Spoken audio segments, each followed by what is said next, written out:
디모데후서 3장 10절에서 마지막 17절까지 말씀 한 절씩 교독하겠습니다. 나의 교훈과 행실과 의향과 믿음과 오래 참음과 사랑과 인내와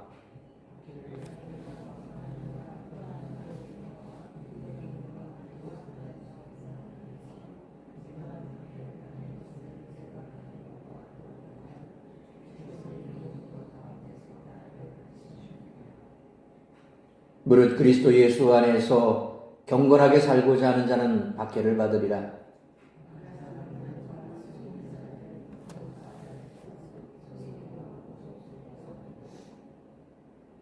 그러나 너는 배우고 확신한 일에 거하라. 너는 내가 누구에게서 배운 것을 알며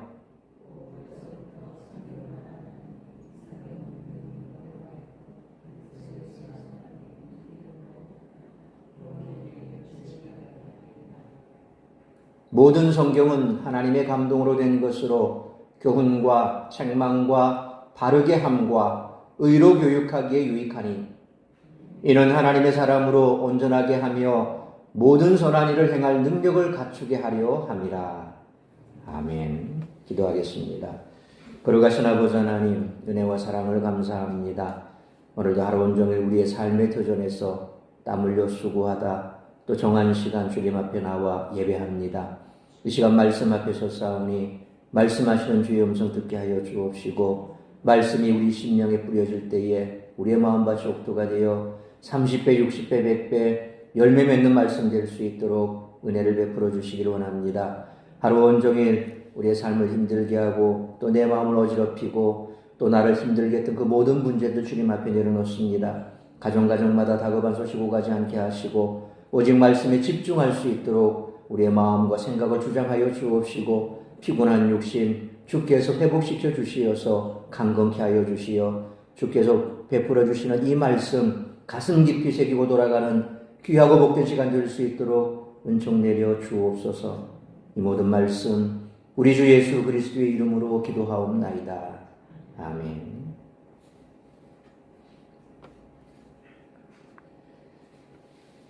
계속해서 거짓 가르침을 따르며 자기 애에 충만하여 쾌락을 추구하는 종말의 때에 디모데가 나아갈 곳은 과연 어딜까요? 바울은 오늘 말씀 속에서 디모데가 따르고 나아가야 할 분명한 자리를 말씀하고 있습니다. 오늘 본문에서 바울의 가르침은 일관적입니다. 12절 말씀처럼 바울은 복음과 함께 박해, 곧 고난을 받으라고 다시 한번 명시하고 있습니다. 이 말씀처럼 바울은 복음을 위해 힘쓰는 가운데 인내했던 고난의 경험을 전하고 있습니다. 바울은 복음을 전하기 위해 가는 곳곳마다 고난을 당했지만 특별히 안디옥과 이고니온과 루스드라에서 겪은 고난을 언급하고 있습니다. 그 고난은 디모데도 현장에서 목격하여 익히 잘 알고 있었습니다. 바울은 그 현장에서 자신을 건지시는 하나님의 구원을 디모데가 목도했음을 상기시키고 있습니다. 바울은 복음 전도자가 가야 할 고난의 길을 자기의 삶을 통해 말씀할 뿐만 아니라 디모데가 걸어온 배움의 길 속에서도 확인하고 있습니다. 디모데의 배움은 바울의 고난을 통해 얻은 확신보다 더 강력하게 그가 나아가야 할 길을 가르치고 있습니다. 그렇다면 디모데가 걸어온 배움의 길은 어떤 길일까요? 바울은 성경은 능히 너로 하여금 그리스도 예수 안에 있는 믿음으로 말미암아 구원에 이르는 지혜가 있게 하느니라는 15절 말씀처럼 어려서부터 디모데가 성경을 알았음을 그에게 확인시킵니다.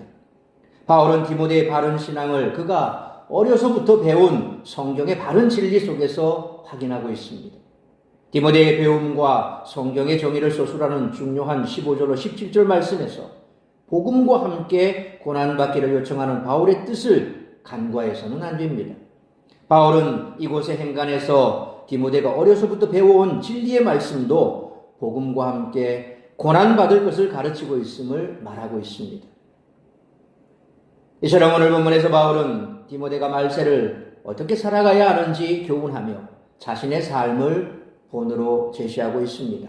먼저 거짓 믿음을 경계하라고 경고한 후 진실한 믿음을 가졌다면 고난도 기꺼이 감당해야 한다고 다시금 강조합니다. 오늘 본문 후반부에 등장하는 성경에 관한 위대한 정의도 고난받는 삶을 감당해야 한다는 당위를 제시하기 위한 내용입니다. 따라서 이와 같은 오늘 본문의 말씀을 통해 우리들이 깨달아야 할 것은 첫째로 10절로 12절 말씀처럼 다음 세대 앞에서 믿음의 길을 걸어야 한다는 것입니다. 바울은 앞서 살펴본 1절로 9절에서 말세에 있을 도덕적, 영적 타락성을 예고함과 동시에 당시 에베소에 활동하던 거짓 선지자들의 실상과 그들의 운명에 대해 밝힌 바 있습니다. 이제 이어지는 오늘 본문 10절로 17절에서 바울은 성도에게 필연적으로 임하는 핍박을 예고하며 그러한 핍박 중에서도 말씀의 진리 안에서 거할 것을 권고하는 동시에 말씀 곧 성경의 영감성과 성도에게 주는 유익 또한 밝히고 있습니다. 바울은 먼저 10절 말씀처럼 디모데가 멸망에 이르는 거짓 가르침이 아닌 자신의 가르침을 따르고 있음을 분명하게 가리킵니다.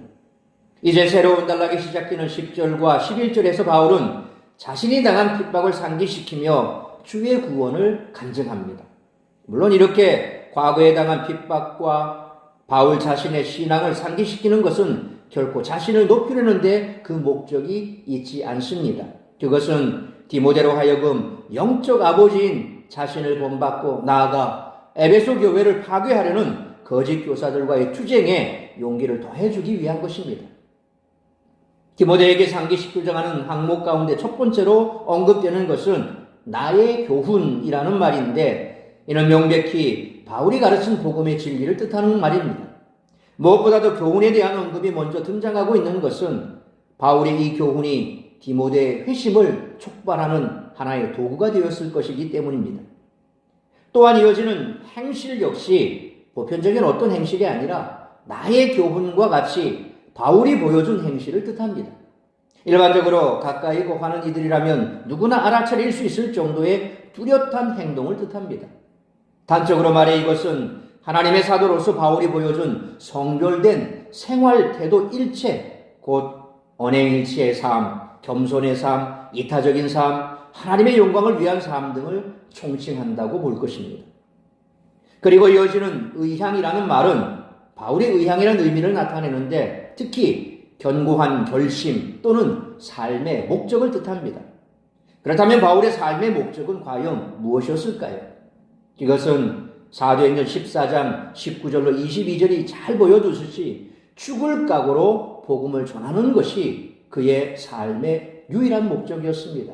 그것을 이루기 위해서 바울은 결혼도 하지 않고 그렇게 홀로 오직 복음을 전하는 삶을 살지 않았습니까? 그리고 계속되는 믿음과 오래 참음과 사랑과 인내의 이 네 가지 항목 역시 바울의 일상생활 가운데 드러나는 신앙의 덕목입니다.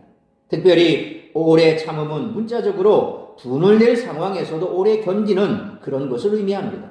이 단어는 일반적으로 일상생활에서의 인내보다는 핍박하는 자들이나 불리한 환경 속에서의 인내를 뜻하는 거죠.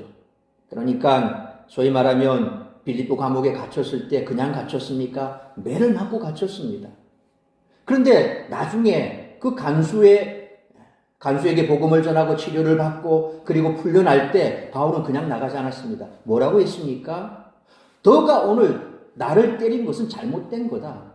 나는 로마 시민권자다. 얼마나 살이 떨렸겠습니까?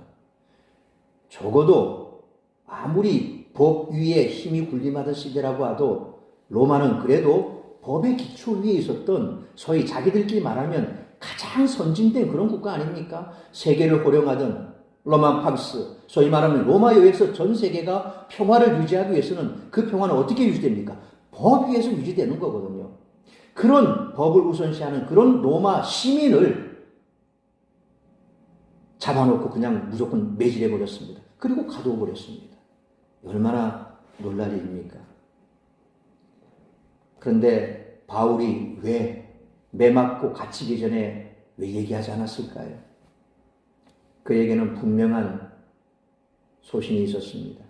어디를 가든 무엇을 하든 어떤 환경에 있든 그건 하나님께서 허락하신 것이다. 그에게 있어서 철저한 고백은 그겁니다. 내가 매를 맞는 상황에 가도 돌을 맞는 상황에 가도 어떤 상황에 있어도 거기에는 하나님께서 뜻에서 보내셨고 그리고 그 뜻을 통해서 영혼 구원의 역사가 나타난다. 생명 살리는 일을 위해서 나를 보내셨기 때문에 내가 매 맞는 것도 하나님께서 이 간수를 구원하라고 나를 여기 보내셨다. 그럼 굳이 로마 시민권이 있다는 걸 왜 밝혔었을까요? 적어도 바울에 대해서 그가 가지고 있는 선입견조차도 무너뜨리고 내가 이렇게까지 매를 맞으면서 잠잠했던 것은 내 영혼을 내가 살리기 위해서 그랬고 내 영혼을 내가 얻기 위해서 내가 대신 맞아줬다. 너 그거 알아라. 만약 그걸 몰랐다면 그냥 아무렇지도 않은 사람, 그 유대인 하나 내가 매질해서 내보냈다. 근데 그가 복음을 내게 전했는데 참 그거 하나는 건질만 했다. 이게 아니라 때려서는 안 될 사람을 내가 때렸는데 그 사람이 맞은 이유는 내 영혼을 구원하기 위해서 매를 맞고 참았구나. 간수는 그걸 깨달았을 때 오히려 복음의 가치는 더 빛나게 되는 거죠.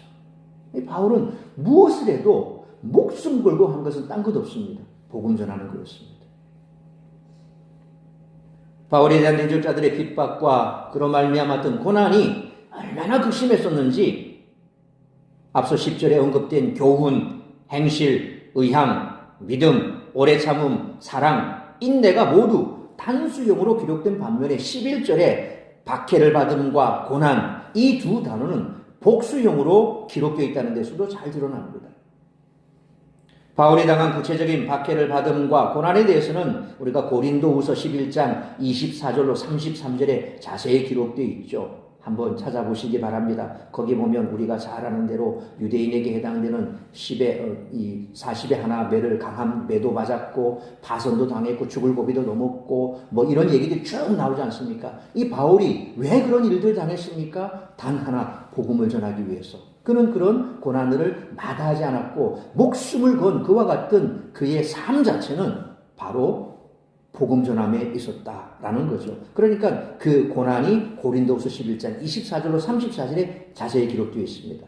그런데 네가 과연 보고 알았거니와 라는 말은 그 누구도 아닌 디모데가 바울이 언급한 위의 신앙의 이 9가지 덕목들에 대해 얼마나 친숙했었는지를 여과 없이 그대로 전달해 줍니다. 앞서 10절에서 얘기한 것처럼 그 모든 행동들, 그 행동들의 모습들을, 결과들을 디모데는 다 봤다는 겁니다. 그러니까 이 말만 해도 디모데는 머릿속에 마치 영상에서 그림이 지나가는 것처럼 영화의 장면이 지나가는 것처럼 훤히 그 시대의 장면들을 볼 수 있었다는 거죠.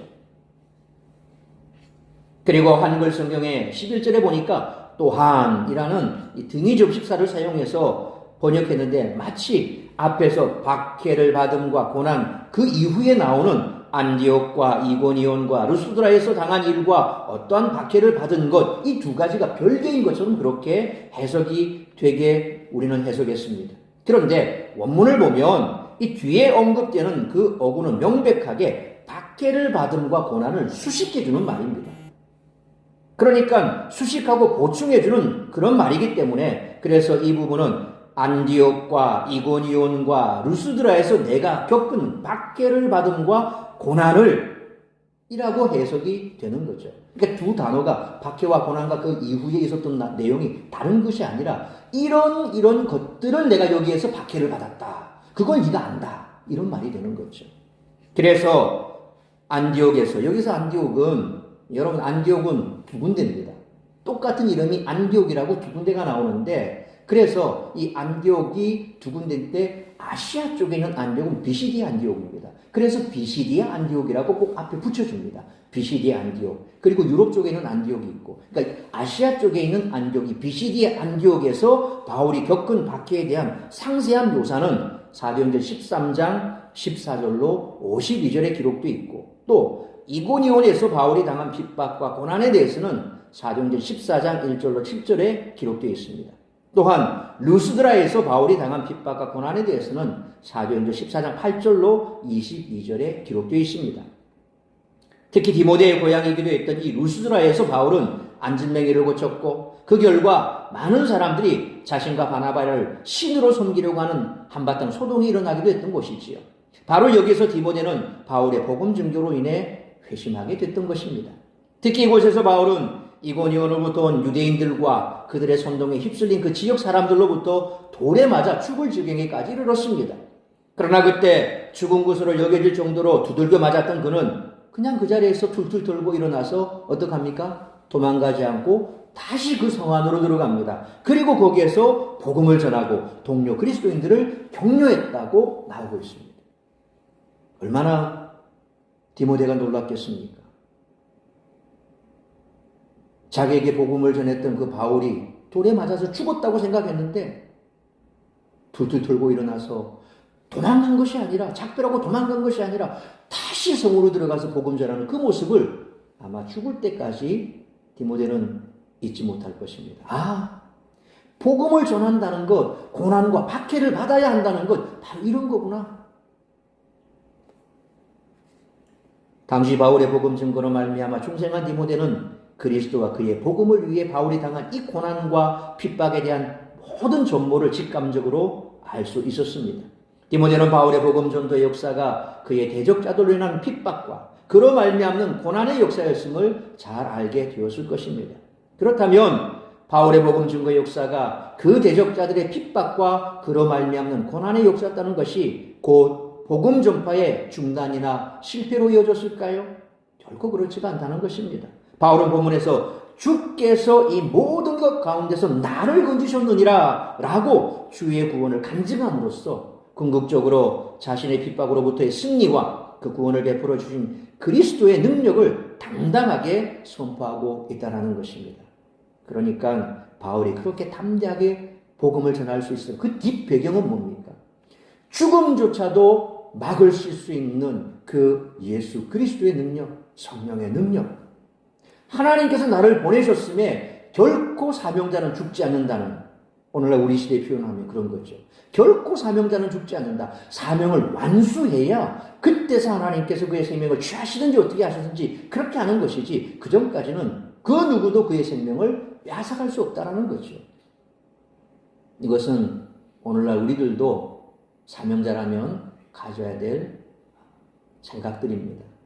여러분이 하나님께서 불러주셔서 이 생명의 호흡이 지금 있다는 것은 아직 여러분이 해야 할 일이 남아있다는 것입니다. 그 일이 무엇이든지 간에 하나님을 내 마음에 품고 하나님의 영광을 위해서 내가 가는 걸음걸음, 그건 모두 사명의 길입니다. 꼭 목사처럼 이렇게 목회를 해야 사명입니까? 아닙니다. 여러분이 가야 될 그 어떤 걸음걸음이든지 여러분이 하나님과 함께 동행하는 그 길은 사명의 길입니다. 직장에 있든지 가정에 있든지 여러분이 무엇을 하든지 그게 바로 여러분이 가야 할 사명자의 길입니다. 그 사명의 길을 갈 동안은 하나님께서 여러분의 생명을 지켜 보호해 주실 것을 믿으시길 바랍니다.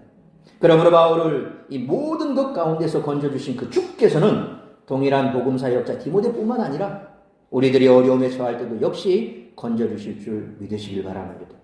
따라서 그리스도와 그의 복음을 위해서 당하는 핍박과 고난은 바울과 같은 특정한 그리스도인만의 몫이 아니라는 것입니다.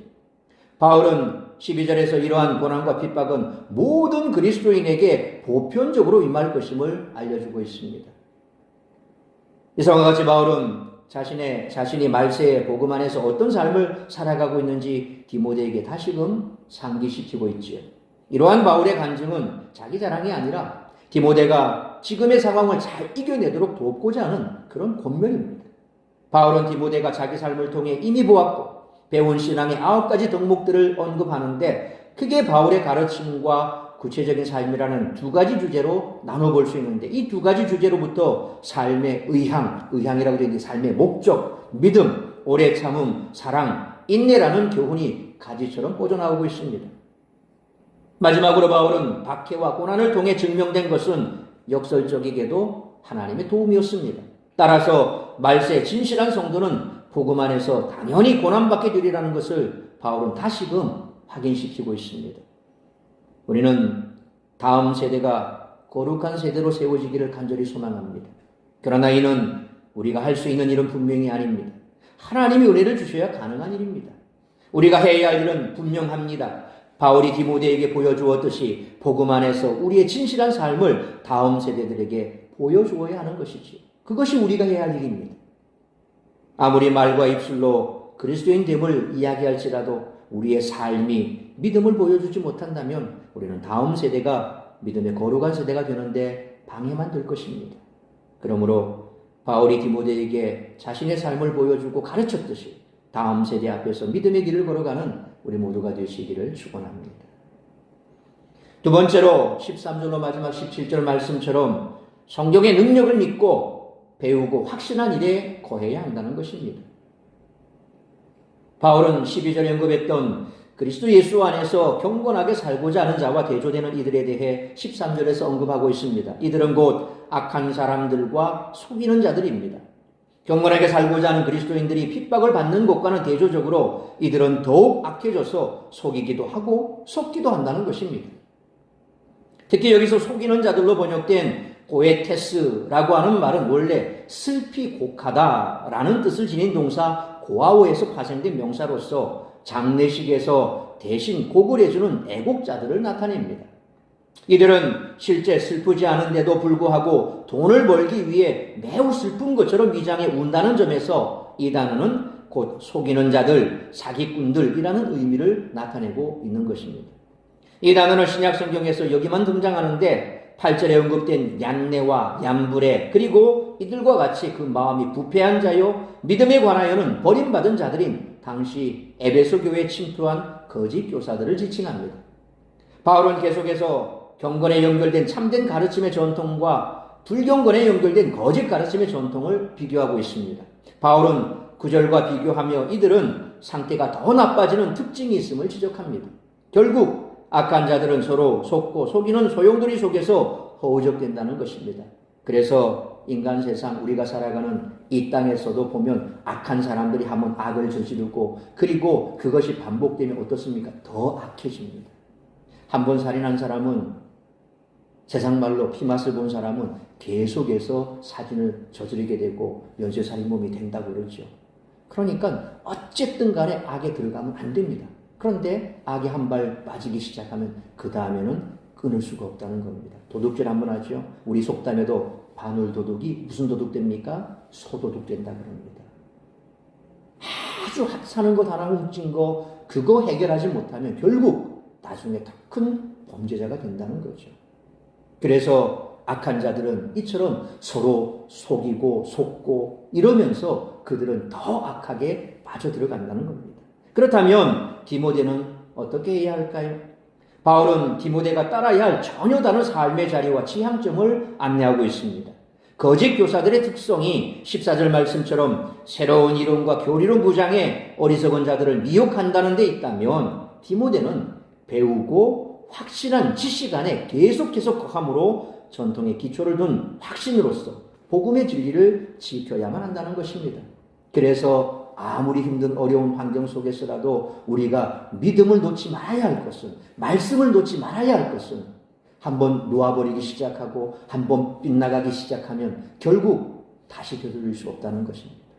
은혜의 자리에서 떨어지기 시작하면 한없이 추락하기 시작합니다. 결국 내 미천까지 다 까먹고 나중에 가서야 정말 만신창이가 되어서 그때서라도 주께서 불러주셔서 다시금 은혜의 자리로 나올 수 있다면 천만다행이죠. 그런데 그 기간 동안 엄청난 시간이 지나고 또 시간만 지날 뿐입니까? 내가 그렇게 싫어하고 원망했던 그 하나님은 그냥 가만둡니까? 자식이 타락해 가는데 가만두지 않습니다. 계속해서 오라고 신호를 보냅니다. 그런데 거부합니다. 거부하고 몸부림칩니다. 수렁에 빠진 것처럼 더 깊은 수렁에 빠져들어가기 시작합니다. 정신을 차리지 못합니다. 살이 분별이 되지 않습니다. 성령께서 우리와 함께 하시는 은혜가 뭡니까? 어떤 어려운 고난이 오더라도 성령이 함께 하시면 살이 분별이 됩니다. 내가 어떻게 해야 되고 어떤 말을 해야 되고 어디로 가야 될지 분명하게 보이고 분명하게 인도해 주십니다. 가야 되지 말아야 할 길은 가지 않습니다. 하지 말아야 할 말은 하지 않습니다. 성령께서 내 입에 파수꾼을 세워주셔서 말하지 말아야 할 입을 다물게 해버리십니다. 어떤 다른 상황으로 인도하시든지 그 상황을 피하게 하시든지 어쨌든 간에 우리를 선한 길로 인도하십니다. 그런데 은혜의 길에서 떨어져 나가기 시작하면 전혀 그런 사리 분별이 되지 않습니다. 상황 판단이 되지 않습니다. 성령을 의지하지 않습니다. 내 감정, 내 기분대로 나가기 시작합니다. 그럼 어떻게 됩니까? 끝간데 없이 추락하기 시작합니다. 결국 그 긴 시간 동안 정녕 하나님께서 구원한 백성이라고 한다면 성도의 견인, 하나님이 붙든 사람은 끝까지 구원에 이를 수 있도록, 영생에 이를 수 있도록 붙들어 주시죠. 그러나 그 인생은 하나님을 떠났기에 마치 당자처럼 모든 것을 다 잃어버리고 다 상하게 되고 만신창이가 되어서 그렇게 다시금 전부여 의지 없어 두 손 들고 옵니다. 그 찬양 부르면서 오게 되겠다는 거예요. 얼마나 힘든 인생이고 허망한 인생입니까? 그래서 우리는 결코 이 은혜의 자리를 떠나서는 안 됩니다. 내 삶이 어떻게 추락하든지, 내 삶이 어떻게 바뀌든지 우리는 결코 그 은혜의 자리에서 나가면 안 됩니다. 오늘 제가 누가 보내준 유튜브 동영상을 하나 참 은혜롭게 봤습니다. 개척교회 하셨던 목사님인데 자신의 삶을 어릴 때부터 개척교회 이후 지금까지 삶을 무덤덤하게 가끔씩은 미소도 띄어가면서 말씀하시는데 얼마나 제가 먹먹해지든지, 역기능적인 가정에서 어릴 때 아빠의 노름, 도박, 술, 폭행 뭐 이런 데서 어릴 때부터 시달리던 그가 나중에 목사가 됐지만 내 목회 현장에서도 여전히 그 삶은 변화되지 않는 그런 삶 속에서 정말 내 인생은 왜 이럴까? 왜 내 인생은 반전이 없지? 그렇게 그 퀘스천 마크 하나 달고 계속해서 변화됨 없는 삶 속에서 지금도 뭐 특별히 반전된 건 없다. 그렇게 말씀하시면서 그러나 그 긴 시간 지나고 보니 그 속에서도 하나님께서는 나와 함께 하시면서 내 삶 가운데 뭔가 위로도 주시고 내 삶 가운데 하나님께서 함께 하신다는 것을 내가 깨닫게 하시더라. 우리는 예수 믿고 구원받으면 뭔가 인생에 역전이 일어나길 바랍니다. 완전히 뒤집어지는 그런 삶을 바랍니다. 어쩌면은 내 삶이 완전히 180도 달라져서 사도 바울이 되기 이전 혈기왕성하던 그 사울의 모습, 거기에서 예수 믿고 뒤집어지니까 완전히 뒤집어져서 예수 믿는데 정말 내 목숨까지라도 걸 만큼 그런 사람으로 변화되든지, 아니면 내 이 형편이 완전히 뒤집어져서 로또 맞은 것처럼 뭔가 확 뒤집어지든지 우리는 그런 꿈을 꾸죠. 근데 과연 그런 인생은 얼마나 될까요? 거의 없습니다. 밤낮 무릎 꿇고 눈물을 흘리고 기도해도 내 삶은 그 자리로 같고 내 인생은 전혀 변화될 것 같지도 않고, 그래서 우리는 그것 때문에 참 마음 아파하지요. 그래서 신앙의 줄을, 기도의 줄을 붙었다 놨다 고민하지 않습니까? 그러나 그런 고민할 필요가 없다는 겁니다. 그 속에서도 하나님은 여전히 우리와 함께 하신다는 것입니다. 그래서 오늘 이 땅 가운데 아무리 어려움이 있고 악한 자들이 우리를 유혹하고 힘들게 해도 우리는 끝까지 내가 가야 할 그 길, 내가 붙든 그 믿음만 붙들고 그 자리에 있으면, 그 은혜의 자리에 있으면 하나님께서 우리를 선한 길로 인도하신다는 것을 우리는 확신해야 됩니다. 바로 오늘 디모데가 그 많은 고난을 보아왔고 사역자가 가야 할 길이 어떤 길인가를 바울을 통해서, 사도 바울을 통해서 그렇게 명확하게 봤는데 그 역시도 지금 목회의 길을 가고 있지 않습니까? 그러니 그 마음이 오죽하겠습니까? 그 어린 디모데가 교회 안으로는 이단들이 침투해 와서 성도들을 막 미혹하고 있고, 그리고 여전히 그 1세기 당시 박해는 피바람이 불고 있는 그 박해 현장은 여전히 변함이 없고, 그럼에도 불구하고 그가 교회를 지키고 목회하는 그 현장에서 무엇을 붙들어야 되는가? 오늘 사도 바울은 디모데에게 네가 배우고 확실한 그 지식 안에 계속 거해라. 그것만이 네 믿음 지키고 살 길이다. 그렇다면 디모데는 예수 그리스도 안에서 경건하게 살고자 하는 이 욕구를 유발시키는 참된 복음의 진리를 누구로부터 배웠다고 얘기합니까? 그 대상은 결국 외조모 로이스와 어머니 유니게, 그리고 또한 디모데의 영적 아버지 바울을 가리키고 있습니다. 이어지는 15절에서 바울은 디모데가 어려서부터 성경을 알아왔음을 부연 설명합니다. 성경은 지혜롭게 하는 능력의 말씀이었습니다. 여기에서 성경은 구약 성경을 가리키겠죠. 왜냐하면 신약 성경 아직 완간되지 않았으니까요. 바울이 계속해서 편지를 보내는 상황이었고 이미 구약 성경은 완성된 상태였고 그래서 여기서 구약 성경입니다. 왜냐하면 디모데가 어렸을 때부터 그의 외조모 로이스와 어머니 유니게로부터 성경을 배웠으니 자명하고 그들은 유대인으로서 구약 성경에 익숙해 있었음이 확실하기 때문입니다. 그런데 신학자 핸드릭스는 죄인들로 하여금 가장 큰 악에서 해방되게 하고 최고의 선을 소유하는 자가 되게 하는 하나님의 이 놀라운 역사는 구약 성경에서 그리스도 예수를 만나는 것을 배워야 하는 것이다 라고 얘기했습니다. 지금 이스라엘 유대인들 여전히 통곡의 벽에서 메시아를 기다리고 있지요. 그들은 이사야 53장을 가지고 있으면서도 이사야서를 가지고 있으면서도 미가서를 가지고 있으면서도 예수 그리스도를 보지 못합니다. 구약의 그 많은 선지자들이 했던 얘기들 그 얘기 가운데 가장 핵심적인 게 뭡니까? 오실 메시아, 고난받은 메시아. 그 메시아가 우리의 죄를 대신해서 고난받고 우리를 구원하실 것이고 그래서 그 우리를 구원하신 메시아는 이미 2000년 전에 이 땅 가운데 오셨던 예수 그리스도라고 하는 것을 분명하게 얘기함에도 불구하고 지금 유대인들은 전혀 그것을 알지 못하고 알려고 하지도 않는다는 겁니다.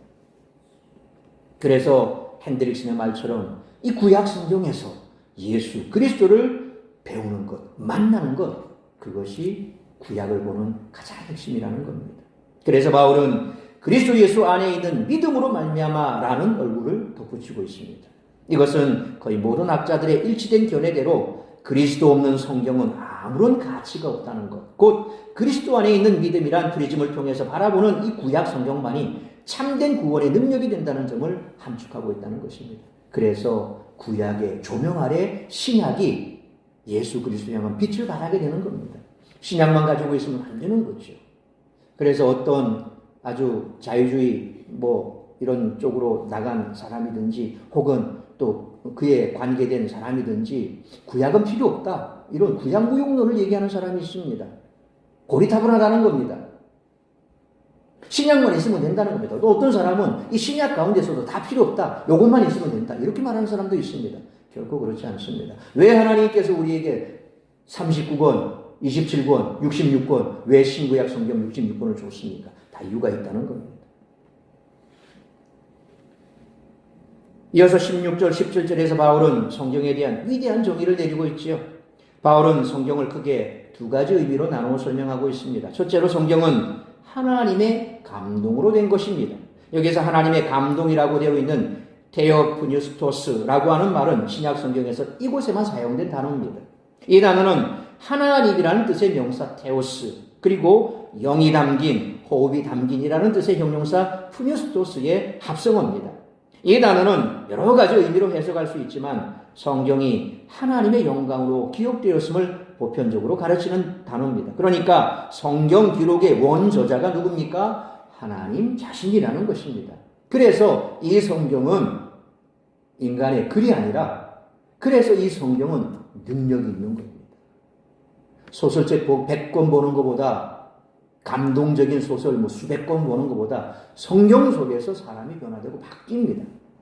인생을 완전히 바꿀 수 있는 책은 소설책이 아닙니다. 인간이 쓴 책이 아닙니다. 하나님의 말씀 성경밖에 없습니다. 그래서 성경 읽다가 수많은 사람들이 뒤집어지고 변화되고 그래서 그의 인생길에서 돌이켜서 하나님의 놀라운 역사에 쓰임받았던 일은 우리가 너무나 많이 알고 있죠. 그렇다면 각 권 성경들은 실제로 기록한 인간 저자의 기능은 뭘까요? 사람이 기록했습니다. 그죠? 우리가 아는 대로 이 성경은 1400년에 걸쳐서 40여 명의 저자들이 기록했습니다. 창세기 모세부터 시작해서 마지막 요한계시록 사도 요한에 이르기까지 신구약 성경 다 따지고 보면 거기에 나오는 그 성경을 기록한 사람 한 40여 명이 됩니다. 1600년 동안 이 성경을 기록했습니다. 각 지역도 다릅니다. 그렇다면 그 사람들, 이 기록한 사람은 과연 어떤 의미가 될까요?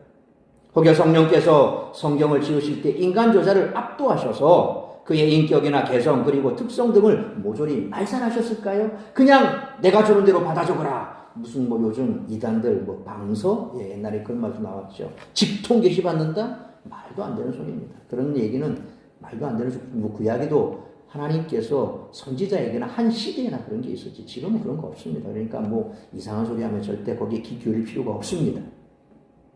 결코 성령께서 그렇게 하지 않았다는 겁니다.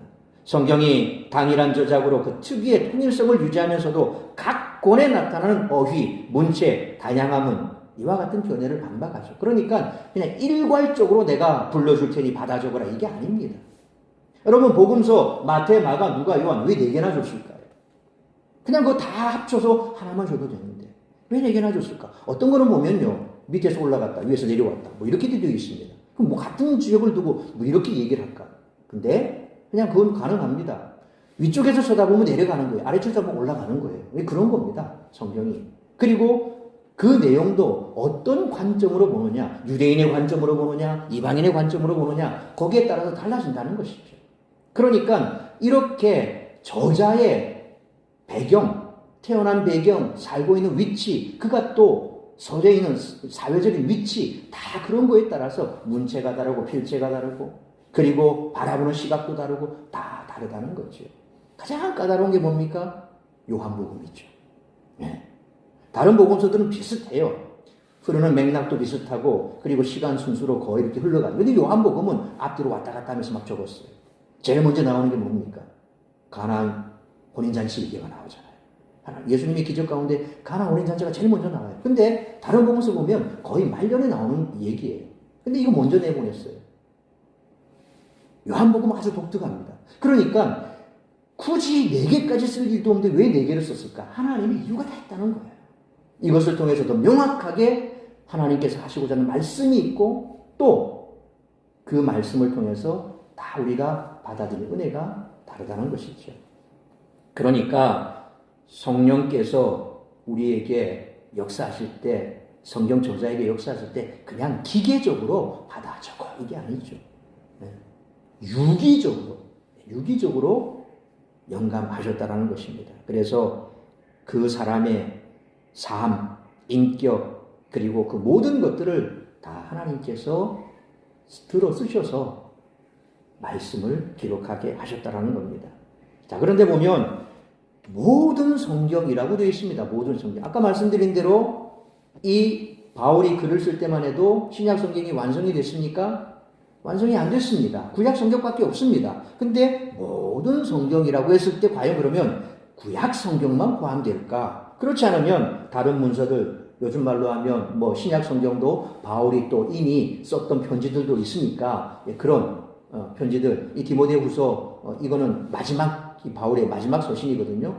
그러니까 이 마지막 서신을 쓸 전까지 바울이 썼던 그 모든 서신들 다 끝까지 포함되느냐? 뭐 이런 논의가 생기게 되죠.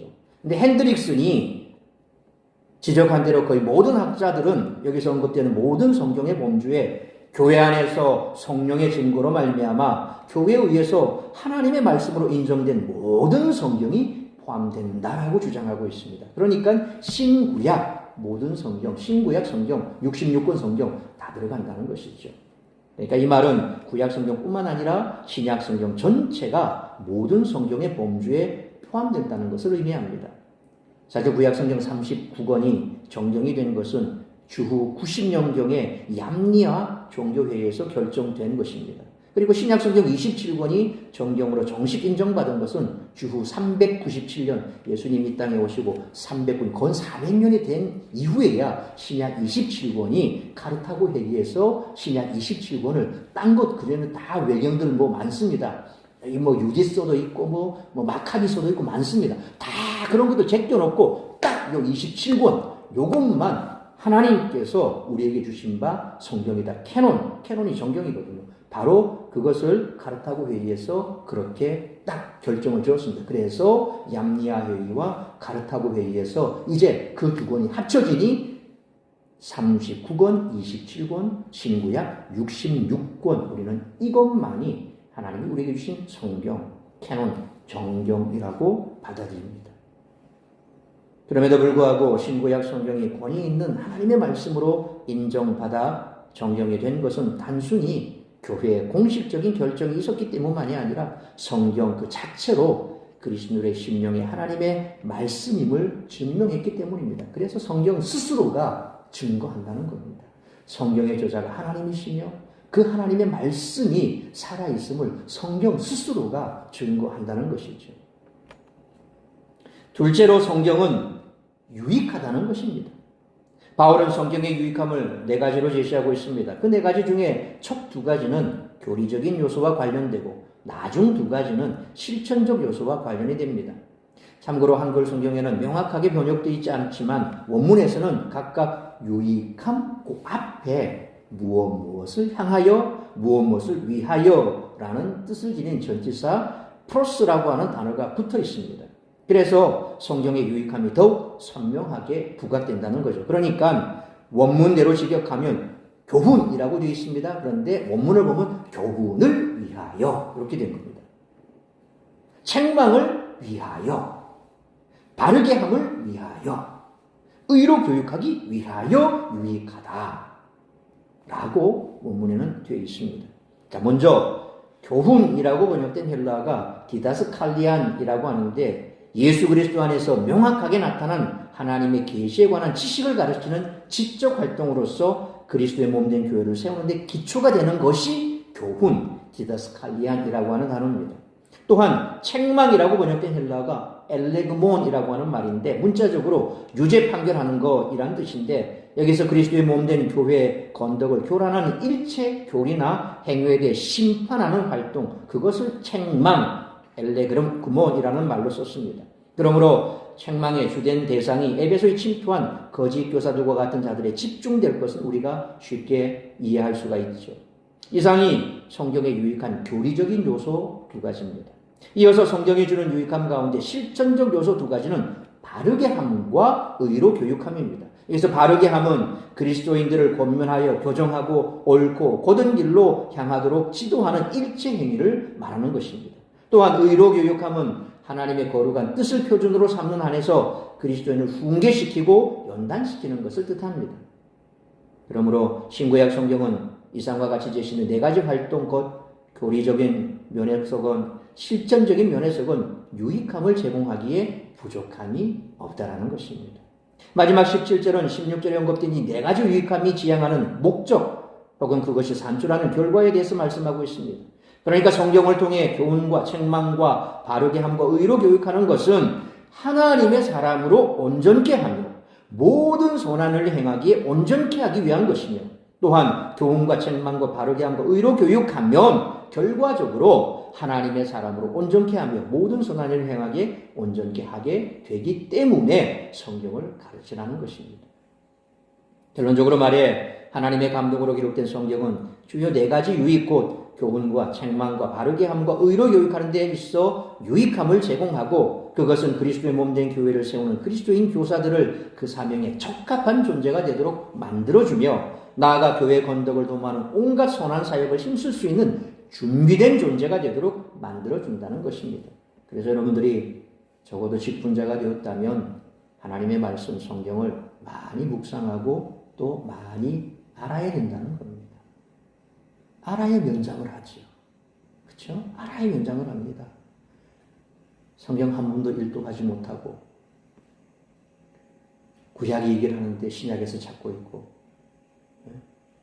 말라기 그러는데 이게 뭔 말이지 하박국 그러면 이게 무슨 국자인지 뭔지 막 이렇게 헤매고 있고 그러면 안 된다는 거예요.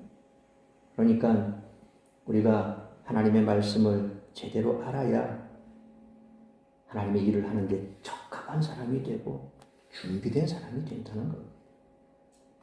이처럼 바울이 진실한 믿음의 삶을 살기 위해 고난을 기꺼이 받는 것과 달리 거짓 믿음을 가진 이와 악한 자, 속이는 자들은 자신들이 이익을 위해 악한 마음으로 속고 속이는 삶을 살아간다고 했습니다. 한편 바울은 자신이 가지고 있는 확신이 어디로부터 왔는지를 분명히 밝히면서 디모데에게도 그런 확신을 갖도록 권면하고 있습니다. 바울은 디모데에게 배우고 확신하는 믿음 안에서 살아가라 분명히 말합니다. 또 그가 어려서부터 외조모와 어머니로부터 배운 성경의 삶의 능력이 된다는 사실을 다시금 확신시켜 줍니다.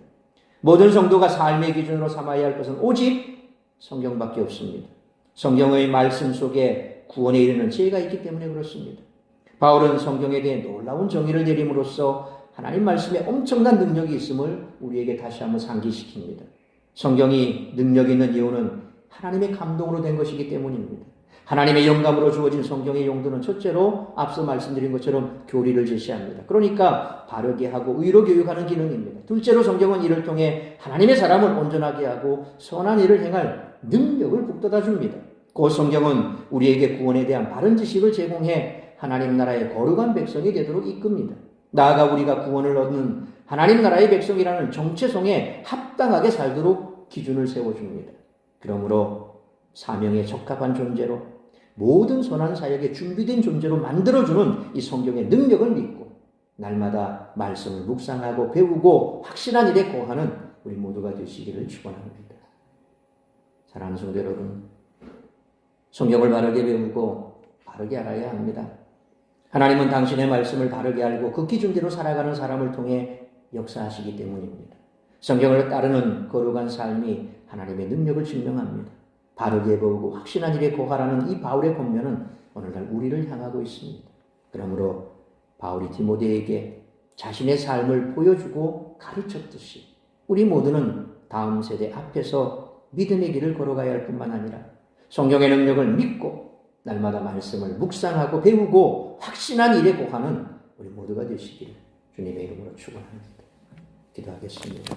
거룩하신 아버지 하나님, 은혜와 사랑을 감사합니다.